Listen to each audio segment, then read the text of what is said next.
internet. So I'm out running errands. I just got done with a half day of work around noon, so I thought I'd run some errands because I have to pack to go to diabetes camp. But something happened that made me want to make a quick video. While I was at one of the stores picking up rabbit food, the clerk noticed, I mean, how can you not? It's plainly visible. Noticed my Omnipod and asked me about it. She said, I've never seen that type of contraption on your arm before. What is it? First of all, I really like the word she used. I've never heard that one before. But I was like, oh, it's my insulin pump. I have type 1 diabetes, because I'm really open about it. Like, if someone asks me, I'm just going to answer them, like, straight up. And it's fun for me, too, because I get to see their reactions. And this lady, oh, I love her. This lady at the checkout was like, oh, cool. Wait, well, it's not cool. And she, like, started backpedaling. And I was like, actually, no, it is really cool that technology has come this far. She said, does it, like, automatically check your blood sugar? I was like, no, that's another contraption that goes on my arm, but I'm not wearing it right now. So I explained that the insulin pump just gives me insulin, and she was like, oh, does it give you insulin continuously? I was like, yes, the continuous insulin is called a basal rate, and I can adjust it, and I can also give myself more insulin if I need it. So it was just funny because she was like, oh, cool, and she was like, in her head, you could tell, she was like, wait, no, diabetes isn't cool, but, like, the thing is cool that you use, and I'm like, yeah, I get you. I got it. I can read your mind. I just shook the phone. It's, like, wedged. I have my phone, like, wedged in the space of my steering wheel. Anyway, so I'm just out running around with my pod fully visible, and somebody asked me about it, and I know a lot of people with insulin pumps or CGMs are not comfortable being confronted or noticed or talked to about it. I also know that there are people who are not comfortable wearing such technology because they don't want to be put in the spotlight. I'm fine with it, but I cannot speak for people who were diagnosed later in life. Since I've lived with diabetes since I was 2, this is life for me. I don't know what it is to not have diabetes.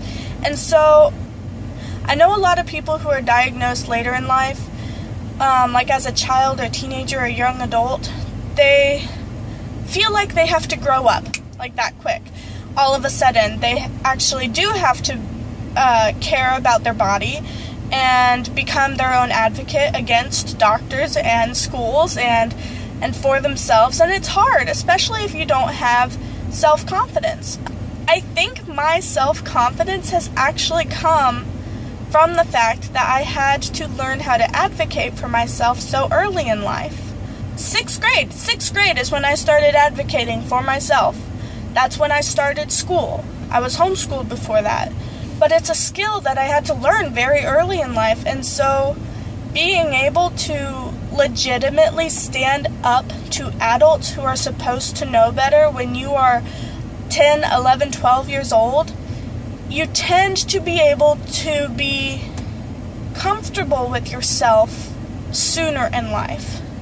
So I don't think I just started out with self-confidence. I think it was bred of the self-advocation that I had to do. Looping that back around, when somebody sees my pod or sees me checking my blood or sees my Libre and they ask me about it, I'm actually really excited about it because A, they want to learn. B, they're not just staring at me like I'm a goldfish. Okay? That's what kind of frustrates me. And it's summer, so I'm wearing a lot of short sleeves and tank tops, and so all my stuff is clearly visible. And so I get a bunch of stares. Like, I walk past someone and they're like, what's that? Or they just stare at you like you're a fish in a bowl.